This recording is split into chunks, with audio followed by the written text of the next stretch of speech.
Hey everyone, so I'm here with the new Lupit pole. It's their Generation 2 pole, and they basically announced it as being a chrome pole.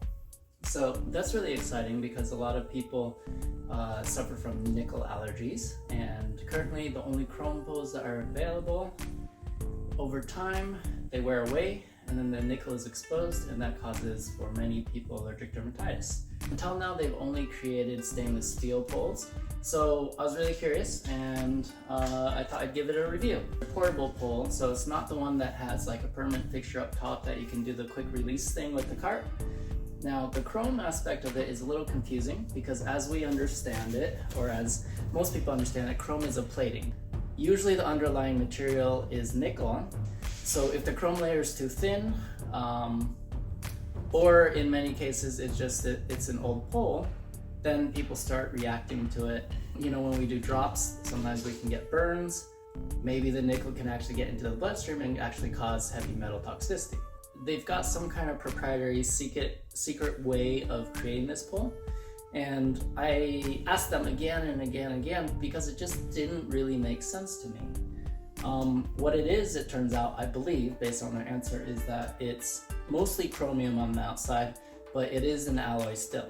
So what that means is that instead of being pure chromium, which can flake, which can wear away really easy or chip, this supposedly is going to last for a very long time. Obviously, I haven't been able to test it for years and years, but that's the claim.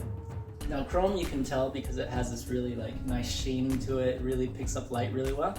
The thing is, this, for most chrome poles, will diminish over time. So I'm actually curious about that as well. Pressure mounted, which means that it can adjust to different ceiling heights, and you buy certain extensions that go on top so that you can adjust for the height. So the setup is basically you loosen it up, you twist the pole, make sure that it's level, you tighten it, and then you close up this piece right here that I will show you. That slips right over. So in other words, the way this tension mount works is basically it can lengthen as you continue to twist it, and there's these two little screws here that you need a hex key for in order to tighten it into the ceiling. Okay, I think the rest can just be done by hand until it's out, so then you can unscrew the pole and change the height as you twist it here. Once you lock these down, then the whole pole will not turn. Then you slip this right back over, and it will cover up this area of the pole so that you won't scratch yourself.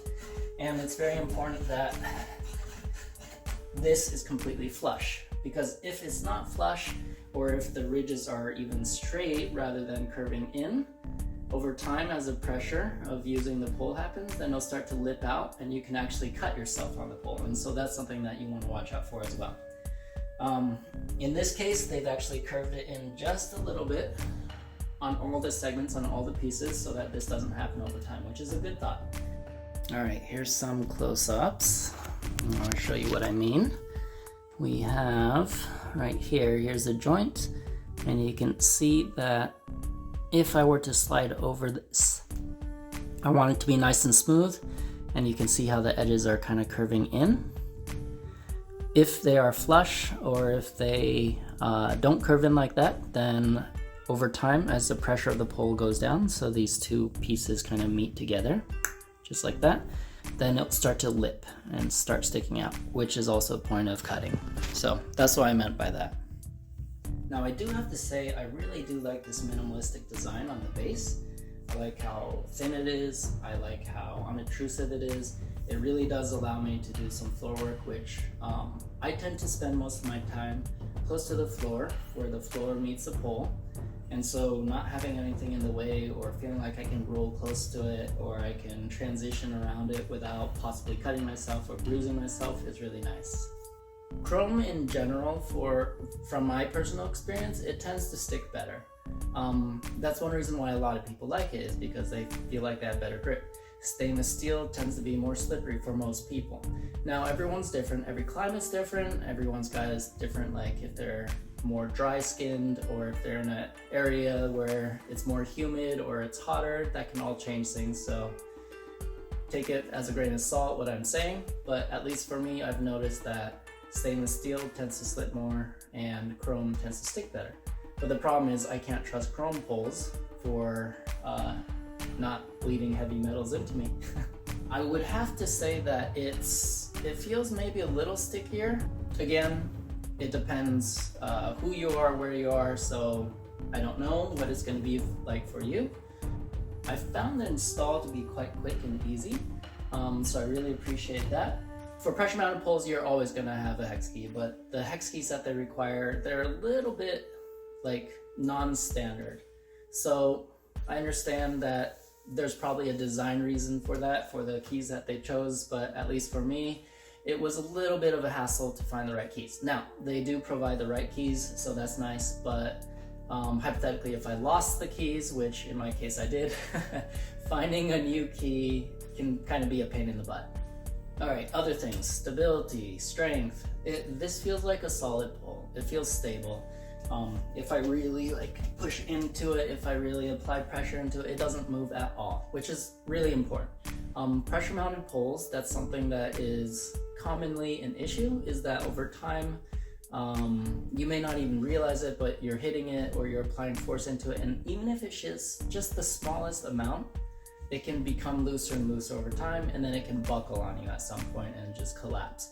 And that's a real danger. So not only should you, for all pressure mounted poles, check it frequently, just to make sure that it's still level, that's still in the place that you originally set it up, but you really want to make sure with the poles that you choose that they are actually a type of pole that won't move very much just through normal use. On the other side of the spectrum, if the pole is too stable, if it's too hard, which I find brass poles to be quite hard, if you strike it or if you hit it with your body, which obviously you don't want to, but if you did, it hurts. It doesn't have any give to it at all, and that can be something you want to avoid as well. So you want it firm, you want to have the metal to have some give to it, but you don't want it to be like super aggressive and super hard. Of course, the height of your ceiling can matter as well, but a lot of that comes to the thickness of the material and what materials they use. Now, one thing I don't really like about this pole is that while installing and messing around with it, I noticed that this top piece right here, which actually sits in between the ceiling mount and then this base where it tightens, it can move. It's difficult to move here, but it does spin. And so the thing is, when you work on a static pole, you want it to be completely static. When you work on a spin, it should spin easily. You don't ever want something halfway in between. And that's something that can be really frustrating if you're doing some spin move and it shifts on you. That's something that I really would rather not see. But that is also something that's very common in multi-piece poles. Xpole, the way they do it is they actually have a screw that goes in there that makes sure that the piece won't move. However, that screw often actually is a point of cutting, because there's a hole right here and it's not rounded off very easily, and so if your skin slides over it, then it can actually slice open your skin. So I don't know what the right solution is. I just know as a puller, as a frequent user, that those are some issues. This is on static right now, but if I'm twisting it back and forth like this, there's just a little bit of give. And most of the time, that's not something that you can avoid as a home pole, or even several studio poles which do have a pin in it, then it will shift a little bit, but I'm very picky and I would rather poles not move at all if they're set on static pole. So here you can see the spin static system. It's just a single lock here that just by turning it, boom, just like that. It should be a little more. Okay, and now we're on spin.